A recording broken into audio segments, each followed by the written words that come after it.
né? A missão em Paulo, talvez o grande missionário que nós temos na história bíblica, né? O grande missionário que nós temos é Paulo. Então agora nós vamos estar atentando um pouco para o que Paulo eu compreender um pouco da missão de Deus, da missão da igreja, à luz dos escritos e da vida do apóstolo Paulo.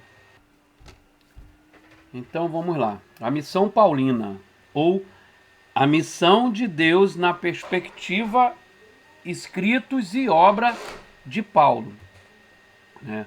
O objetivo nesse nosso vídeo, nessa nossa videoaula, né, é falar um pouco da vida do apóstolo Paulo, do seu chamado e formação, ver a construção do pensamento teológico missional de Paulo, examinar suas estratégias e as suas ênfases na plantação de novas igrejas, né? Vamos tentar, ao longo desse vídeo, conseguir condensar esses três aspectos da missão, visualizando na ótica, no desempenho, na atuação e na perspectiva de Paulo.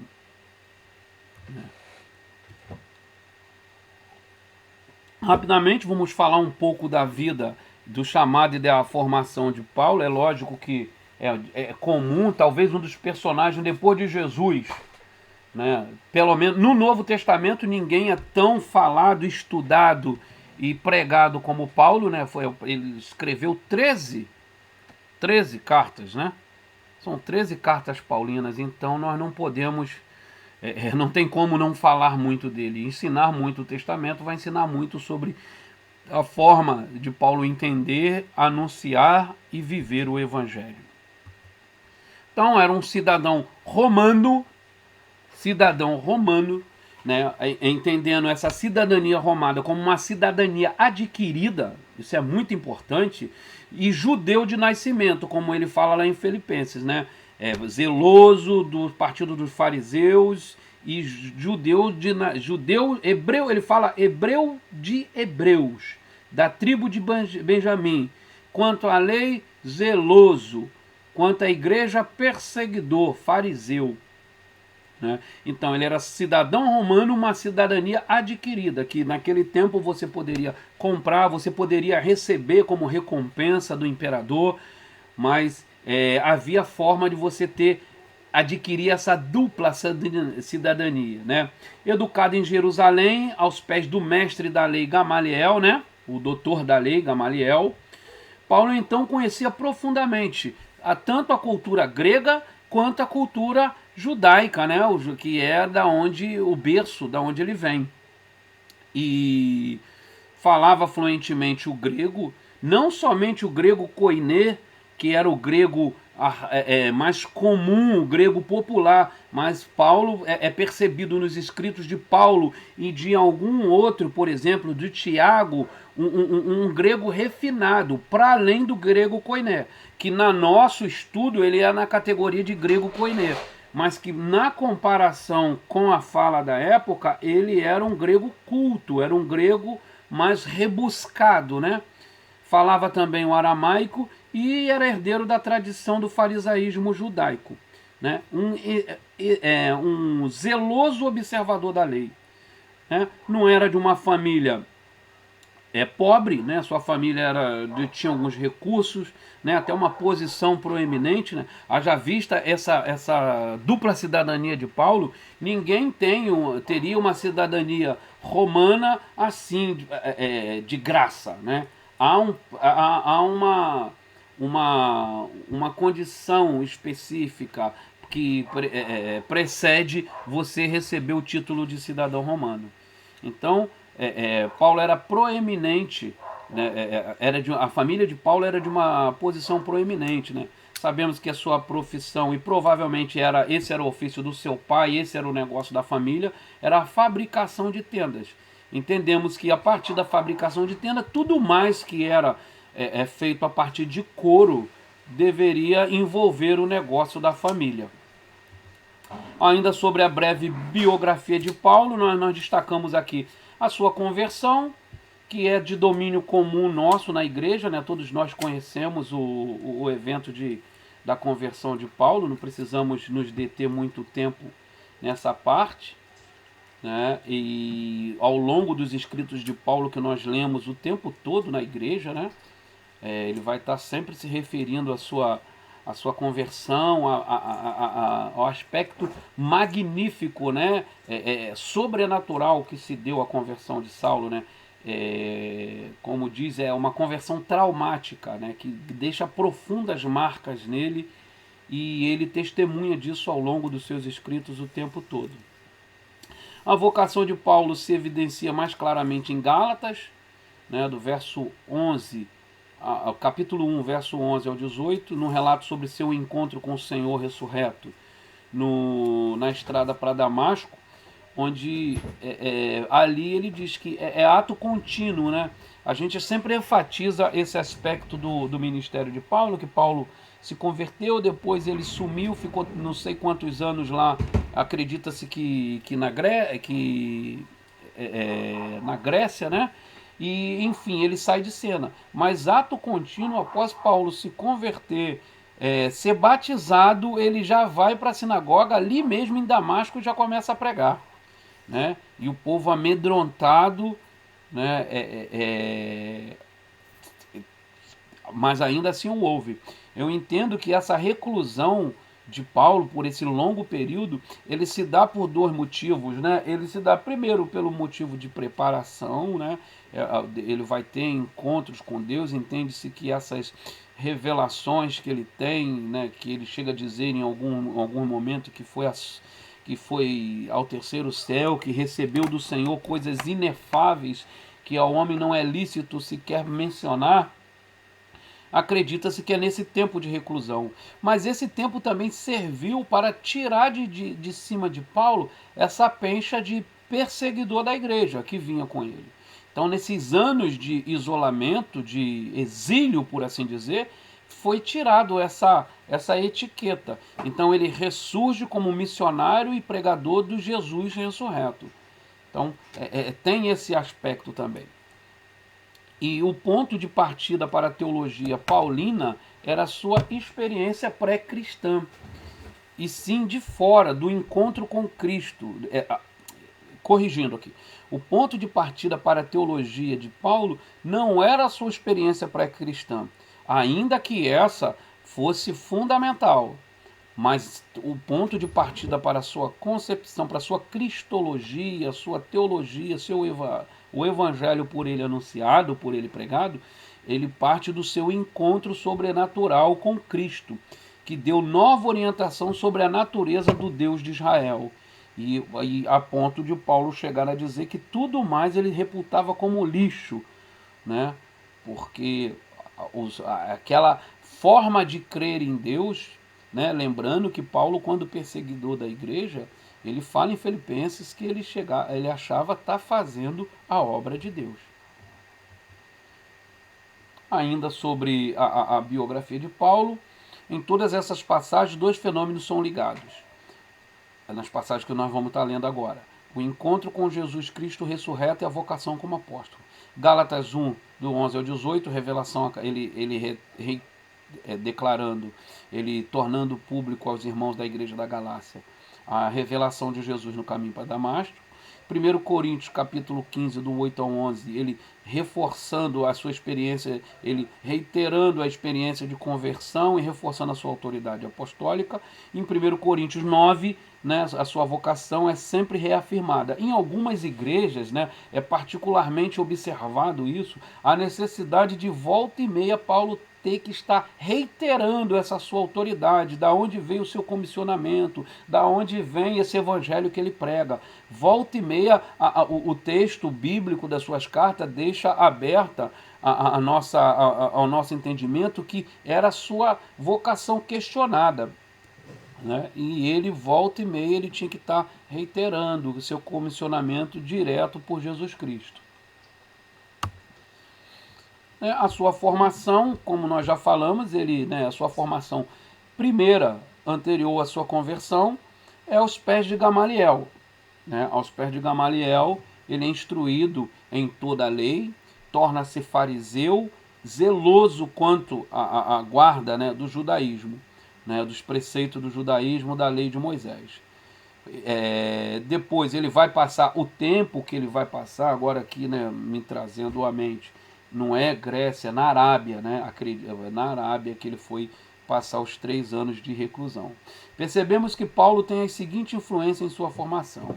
Primeiro e principalmente, né, ele aceitou as escrituras hebraicas, deu continuidade aos temas do judaísmo e usou técnica judaica.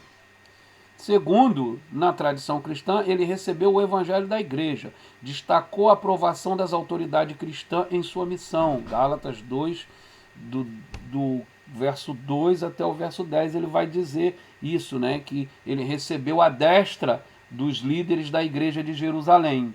E, por fim, o terceiro aspecto da influência no pensamento paulino, o helenismo, né, da cultura grega, a filosofia grega. Ele tratou de problemas de comunidade helênica, como casamentos mistos, sacrifício a ídolos, culto a deuses, né, a prostituição cultural, tudo isso foi tratado por Paulo.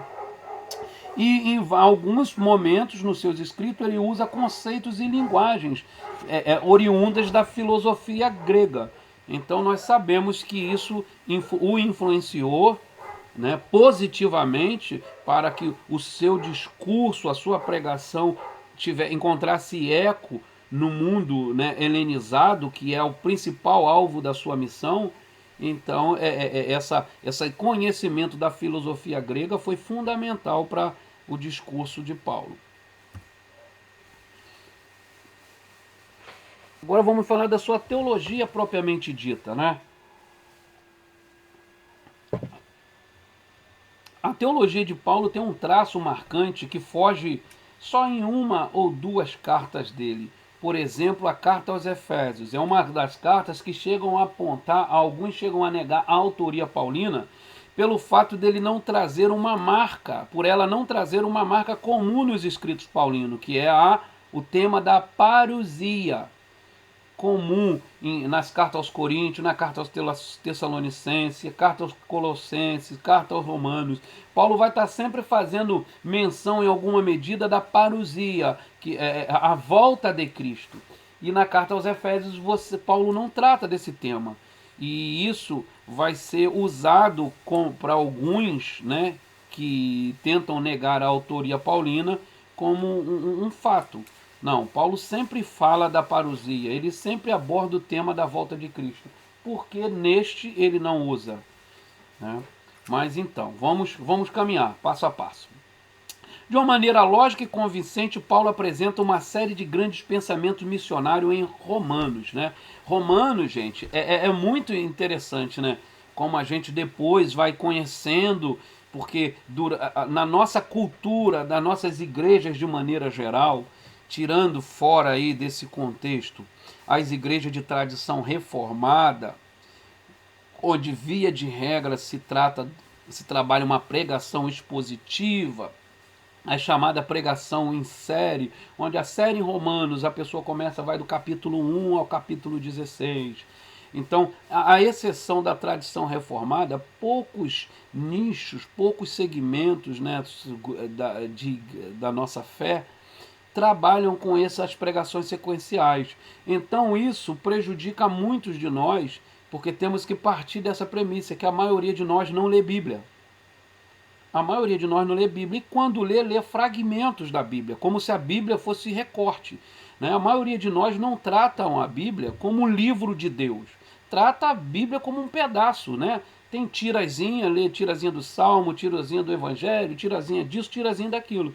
Então não consegue, às vezes, entender do que o livro está tratando, porque nunca leu o livro. Nunca leu o livro. Então está tratando de quê? Não sei. Ele sabe de um versículo, ele sabe de uma porção, e quando muito. Então, a carta ao Romano, por exemplo, ela é uma grande fusão entre teologia e missiologia, ou teologia da missão. Porque ela é uma carta missionária, é uma carta que Paulo escreve para a igreja de Roma, uma igreja que ele não conhecia, e essa igreja vai servir de entreposto para que ele vá cumprir missão na Espanha. Então ele manda essa carta se apresentando aos irmãos, apresentando o evangelho que ele prega, apresentando as suas pretensões missionárias, né? A pretensão que ele tem de pregar na Espanha, porque na visão dele, ele já tinha pregado o evangelho em todo o mundo conhecido de então. Então a última fronteira do evangelho para ele era a Espanha. Então ele intencionava estar com os irmãos de Roma, da igreja de Roma, para, ele fala, né, compartilhar com vocês algum dom, mas também ele pede a oferta missionária e o apoio. Na carta ele deixa claro que ele quer ser enviado pela igreja de Roma. Né?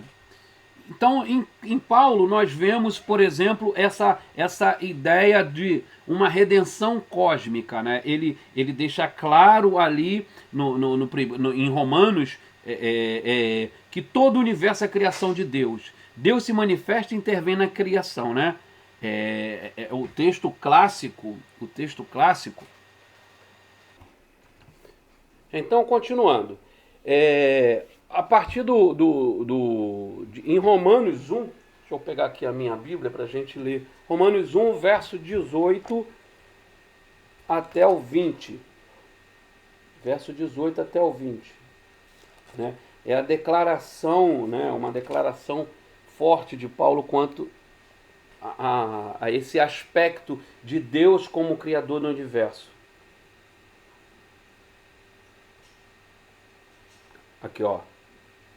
Verso 19 especialmente. Porque o que se pode conhecer a respeito de Deus é manifesto entre eles, porque Deus lhe manifestou.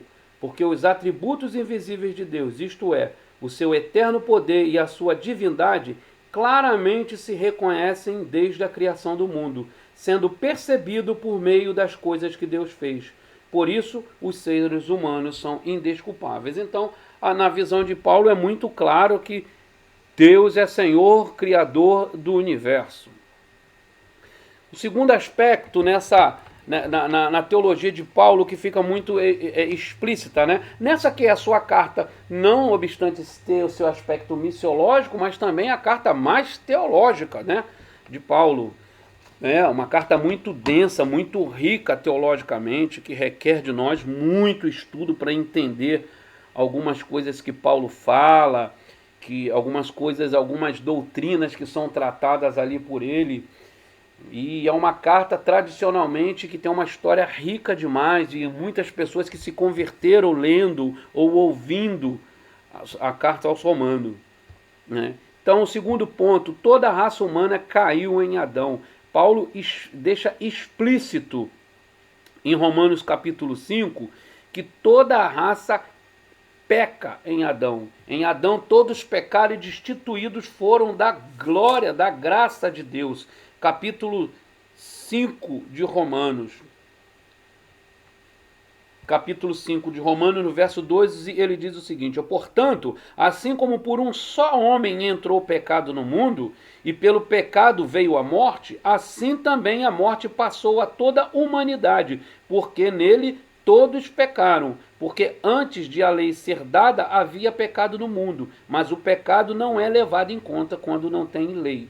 No entanto, a morte reinou desde Adão até Moisés, mesmo sobre aqueles que não pecaram à semelhança da transgressão de Adão, o qual prefigurava aquele que havia de vir. Paulo ainda enfatiza esse detalhe, né, que mesmo aqueles que não transgrediram à semelhança de Adão, pecaram em Adão. Né? E é muito comum a gente ouvir pessoas dizer que não aceita isso. Eu me lembro que quando eu trabalhava no Hospital Antônio Pedro, e às vezes a gente estava conversando sobre a palavra de Deus ali, e tinha uma jovem que era da recepção lá do ambulatório, e ela era uma católica, estava sempre falando, né, de Maria, dessas coisas, não sei o quê. Aí uma vez, não sei o que a gente estava falando, que ela falou: eu não aceito essa história de que Adão pecou e por causa de Adão eu sou pecadora. Então isso não é consensual no meio da gente, não. Mesmo no meio do povo cristão evangélico, existe gente que acha que não tem nada a ver com o pecado do Adão.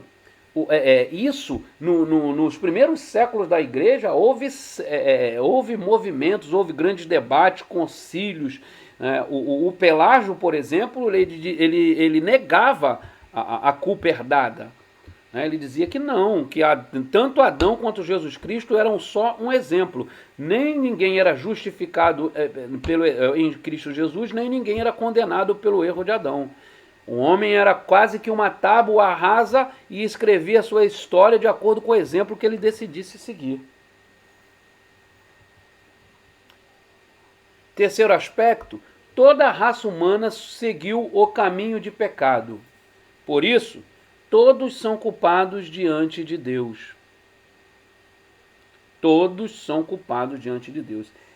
Aí em Romanos, aí no capítulo 1, Paulo coloca todos debaixo da ira de Deus. Porque ele diz que todos pervertem a verdade em mentira. E o interessante que Paulo coloca nesse contexto, até ele coloca... isso é muito complicado para nós pensarmos, a gente tem muita resistência com isso. Porque o que Paulo diz, em Romanos 1,18, olha só. A ira de Deus se revela do céu contra toda a impiedade e injustiça dos seres humanos, que por meio da injustiça suprimem a verdade. Pois o que se pôde conhecer a respeito de Deus é manifesto entre eles, porque Deus lhes manifestou. Porque os atributos invisíveis de Deus, isto é, o seu eterno poder e a sua divindade, claramente se reconhece desde a criação do mundo, sendo percebido por meio das coisas que Deus fez. Por isso, os seres humanos são indesculpáveis. Paulo diz que o que Paulo está dizendo aqui, ainda que não tenha ouvido uma pregação, o que de Deus é revelado na criação é suficiente para que o homem reconheça um Deus criador e não vá pelo engano de adorar coisas criadas. Isso é panos para manga. Seguindo um quarto aspecto da teologia, missiologia paulina, toda a raça humana foi representada em Cristo e nele a salvação foi fornecida.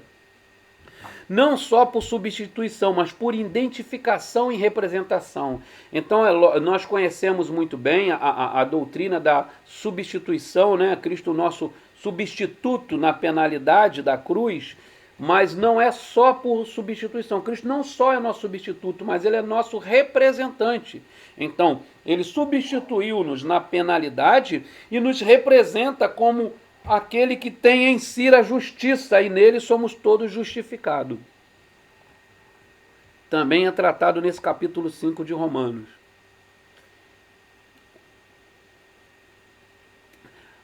Ponto 5, Paulo diz que Deus providenciou apenas um caminho de salvação, o caminho da justificação pela fé em Jesus. Isto vale tanto para judeus quanto para gentios. Ele coloca no capítulo 3 lá, não importa quem é o detentor da lei, não importa quem recebeu a lei ou quem deixou de receber, todos só têm um caminho de salvação, justificação pela fé em Jesus Cristo. Sexto, a lei de maneira alguma poderia ser meio de salvação. Pela lei vem o conhecimento do pecado. Pelas obras da lei ninguém é salvo. A lei é a pedagoga. A lei é o aio que conduz a Cristo. Isso aí a gente já conhece bem. Um outro aspecto da teologia paulina é Deus quem revela ao homem o caminho da salvação. A fé vem pelo ouvir a palavra de Deus. Né? E o Espírito Santo age e faz com que essa palavra de Deus que foi ouvida germine e gere frutos de arrependimento. O oitavo aspecto da teologia de Paulo, o Evangelho é o poder de Deus que transforma. Né? Eu não me envergonho do Evangelho, proclama Paulo. Né? Antes, o Evangelho é poder de Deus, loucura para os gregos, vergonha para os judeus, mas para os que creem é poder de Deus para a salvação. Nono, a vocação missionária para levar as nações à obediência a Cristo. Né? É marca distintiva do apóstolo aos gentios. Né? A própria designação apóstolos, né, tem a ver com enviado, em nome de, enviado por. Então, e Paulo encarna isso, né? Encarna esse seu papel missionário. Chamado por Deus e separado por Deus para o Evangelho, né? São vários os locais nos seus escritos onde ele destaca esse aspecto da sua vocação. 10. E o 10º aspecto, né? O último também que nós vamos destacar aqui é: por palavras e por obras, o Evangelho precisa ser propagado com prioridade aos que nunca ouviram. Paulo ele destaca essa necessidade de repetirmos aquilo que foi visto em Cristo Jesus. Varão poderoso em palavras e obras. Então Paulo exorta ao longo dos seus escritos que o nosso discurso, a nossa pregação, ela tem que estar conectada com aquilo que fazemos. Tanto a pregação quanto a demonstração do poder de Deus fazem parte da missão de Paulo. E a preocupação que Paulo tem de pregar aos não alcançados pelo Evangelho, né? Ele diz que quer pregar aonde o Evangelho ainda não é conhecido, conforme está escrito em Romanos 18, 15, versos 18 e 21. Terminamos aqui essa breve biografia do apóstolo Paulo, né? E no próximo vídeo nós vamos estar falando da sua estratégia missionária.